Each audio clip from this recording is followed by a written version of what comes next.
नमस्कार. रत्नाकर औसेकर यूट्यूब चॅनलमध्ये आपल्या सर्वांचं मी हार्दिक स्वागत करतो. मी रत्नाकर औसेकर.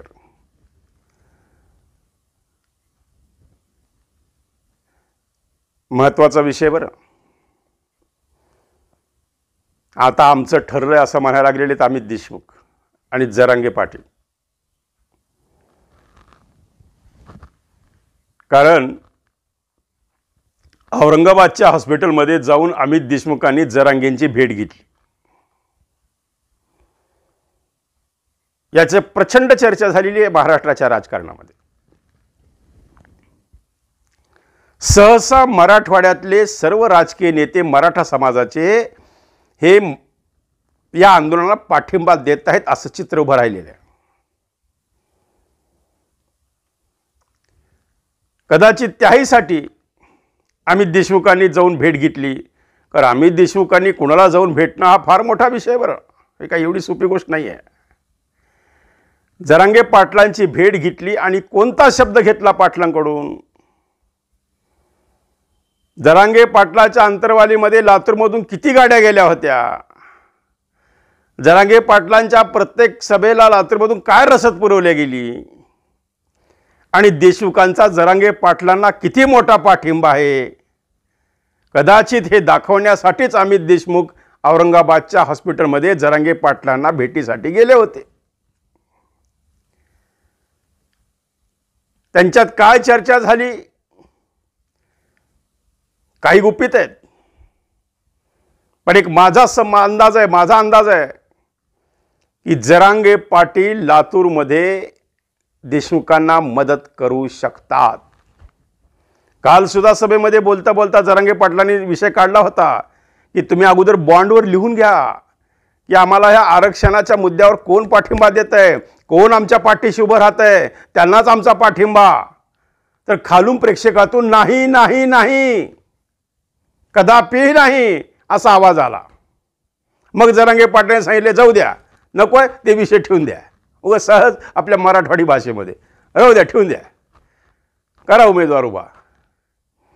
पण उमेदवार उभा करताना सुद्धा जरांगे पाटलांच्या इशाऱ्यावरच उमेदवार उभा राहणार हे सिद्ध आहे. जरी ते सांगत असले की हा समाजाचा निर्णय, जरी ते सांगत असले की हा मराठा समाजाचा निर्णय निवडणुकीचा, माझा नाही आहे. जरांगे पाटील ताकाला जाऊन भांड लपवत आहेत तुम्ही, असं एक माझं मत आहे. कारण जरांगे पाटलांच्या आता अपेक्षा वाढलेल्या आहेत राजकारणामध्ये. ते आंदोलन वगैरे सगळं ठीक होतं, आता लॉन्च झालेले आहेत जरांगे पाटील. आता जरांगे पाटील एक नावाचं वलय सुरू झालेलं आहे. आता जरांगे पाटलांना सुरक्षा रक्षा आहे. जरांगे पाटलांच्या पाठी समाज आहे. जरांगे पाटलांनी एक हाक दिली तर लाखो लोक जमतात, हे आता सिद्ध झालेलं आहे. आणि हे जवळपास सगळ्याच तथाकथित भाजपप्रेमी पत्रकारांनी सुद्धा आता मान्य केलेलं आहे की जरांगे पाटील नावाचं वादळ या महाराष्ट्रामध्ये काहीतरी वेगळं चित्र करू शकतं आहे. मग हा जरांगे फॅक्टर कुणा परिणाम करू शकतो. तर जरांगे फॅक्टर जरांगेंनी जर मनात आणलं तर अनेक ठिकाणचे मराठा उमेदवार अडचणीत येऊ शकतात. पण एक गोष्ट आहे, यामध्ये सगळ्यात मोठं नुकसान जर कुणाचं होणार असेल तर जरांगे फॅक्टरचं नुकसान हे आघाडीला होणार आहे. कारण महायुतीचे बहुतांश मतदार हे ओबीसी आहेत. महायुतीचं बहुतांश मतदार ओबीसी आहेत. त्यांचा ओबीसीवर जास्त भर आहे. 18 पगड जाती 12 बलुतेदार हे भाजपचं सूत्र आहे. आणि एक मुखी मराठा समाज आजपर्यंत कुणाच्या पाठीशी उभा राहत होता तर तो काँग्रेसच्या पाठीशी उभा राहत होता. त्याचा झटका नक्कीच काँग्रेसच्या उमेदवारांना बसणार आहे. त्याचा झटका नक्कीच आघाडीच्या उमेदवारांना बसणार आहे. त्यामुळे जरांगे पाटील नावाचं हे वादळ कुणाकुणाला आपल्या कवेत घेणार आहे हे आज सांगणं कठीण आहे. पण नक्कीच मी यापूर्वी सुद्धा म्हणालो होतो की जरांगे पाटलांची वाटचाल ही केजरीवालांच्या दिशेने सुरू आहे. म्हणजे असं नाही की केजरीवाल जेलमध्ये गेले म्हणजे हे जातील, मी असं नाही म्हणत. मी असं म्हणतोय की केजरीवाल अगोदर कोण होते, कुणाला माहीत होते का? या देशाला केजरीवाल जर कोणी दाखवले असतील ते अण्णा हजारेंनी दाखवलं. त्यावेळेची केजरीवाल आणि आजची केजरीवाल खूप फरक आहे. एक प्रामाणिक लढवय्या म्हणून केजरीवालांची भूमिका समोर आली होती या देशाच्या, आणि आज ज्या भ्रष्टाचाराच्या विरोधात केजरीवाल लढले, ज्या भ्रष्टाचाराच्या विरोधात आवाज उठून केजरीवाल मोठे झाले, त्याच भ्रष्टाचाराच्या आरोपाखाली त्यांना अटक झालेली आहे. त्यामुळं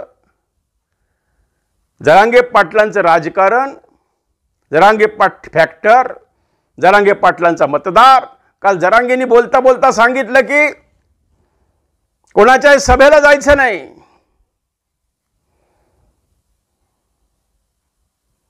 यामधूनच जरांगे पाटील हे लंबी रेस का घोडा हे त्यांनी सिद्ध केलेलं आहे.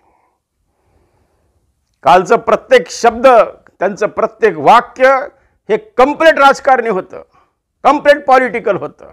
एक मुरब्बी राजकारणी जसा बोलतो त्या पद्धतीने जरांगे पाटील बोलत होते. आजपर्यंत जरांगे पाटील हे समाजाविषयी, समाजाच्या आरक्षणाविषयी बोलत होते, पण कालचं जे अंतर्वादी त्यांची जी छोटेखानी सभा म्हणली ती लाखात सामील झाली. मंडप कमी पडला, लाखो लोकांनी त्यांच्यावर प्रेमाचा वर्षाव केला. हेच जरांगे पाटलांचं ताकाला जाऊन भांडं लपवण्याचं असे माझं मत आहे. जरांगे पाटील, तुम्हाला शुभेच्छा. आणि सगळ्यात महत्त्वाचं म्हणजे तुम्ही जर मनात आणलं तर जवळपास 15 ते 16 ठिकाणी जरांगे फॅक्टर तिथल्या उमेदवारावर परिणाम करू शकतो. लोकसभेला सुद्धा 3-3 हजार मतानं पडलेले शिवराज पाटील आम्ही पाहिलेले आहेत. लोकसभेला सुद्धा वार्डातल्या सारख्या मतांनी लोक पडलेली आहेत. लोकसभेला सुद्धा अगदी 2-4 हजाराच्या मतानं सुद्धा पराभव होऊ शकतो. आणि तो फॅक्टर जर कोणी घडवू शकतो तर तो मनोज जरांगे पाटील घडवू शकतात. त्यामुळं आता प्रत्येक मराठा उमेदवारानं जरांगे पाटलांना जाऊन नमस्कार केलाच पाहिजे की बाबा जरांगे पाटील काही करा, आमच्यावर कृपा करा. कारण एक वातावरण सुरू झालेलं, एक जरांगे फॅक्टर सुरू झालं. कदाचित असं कुणाला 6 महिन्यापूर्वी वाटले नसेल की हा फॅक्टर एवढा मोठा वाढू शकतो. याच्या पाठीशी एक आंदोलन, त्यांचा त्याग, त्यांचे लोक, त्यांचा समाज आणि त्यांचं असलेलं स्टेजवरचं वावर आणि डायरेक्ट समाजाला विश्वासात घेत असलेले निर्णय. त्यामुळं नक्कीच हा जरांगे फॅक्टर कोणत्या कोणत्या मतदारसंघावर परिणाम करू शकतो हा फार मोठा आता प्रश्न निर्माण झालेला आहे. त्यामुळं महायुतीला सुद्धा काही म्हणावं एवढं सहज घेऊन ये जरांगे पाटलाला. म्हणूनच फडणवीस साहेबांनी पहाटे 3 वाजता जरांगेंना फोन केला की आम्ही तुमचे गुन्हे वापस घेत आहोत, एवढंसं आचारसंहिता संपू द्या. आणि जरांगेंचं सुद्धा काल वाक्य असं आहे की इतक्या दिवस तुम्ही काय केलं, ते वारंवार सांगत होते. त्यामुळं कुठंतरी आता युतीसुद्धा हादरून गेलेली आहे, कुठंतरी आघाडीला सुद्धा आता पेच आलेला आहे. कदाचित असं होऊ शकतं की जरांगे पाटील आघाडीच्या उमेदवारांना जिथून शक्य आहे तिथून पाठिंबा जाहीर करू शकतात. भाजपला तर नक्कीच करणार नाहीत, ते नक्कीच नाही करणार. पण नक्की काही आघाडीच्या उमेदवारांना जरांगे पाटलांचा फायदा होऊ शकतो.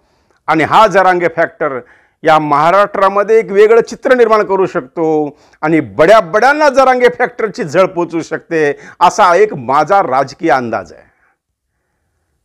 तर पुन्हा नवीन विषयासाठी पुन्हा भेटूया उद्याच्या भागात.